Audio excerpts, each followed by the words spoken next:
Teachers, which of your former students surprised you the most by their adult life outcomes? I'll never forget Sarah. She came into my third grade class carrying more weight than any 9-year-old should. Her father was abusive, and her mom was deep into gang life. Sarah was way behind, struggling in class, but she had a heart of gold. She'd always help other kids, even when she could barely help herself.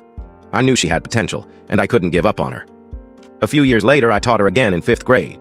She was still in the grip of her tough circumstances, but something changed. She started catching up, working harder than anyone else. By high school, Sarah was a different person. Senior class president, on the honor roll, and accepted to all 8 colleges she applied to. Today, she's at Stanford on a full scholarship, 20 years old, a waitress for now, but she's already changing lives. Watching her go from struggling to soaring has been one of my proudest moments.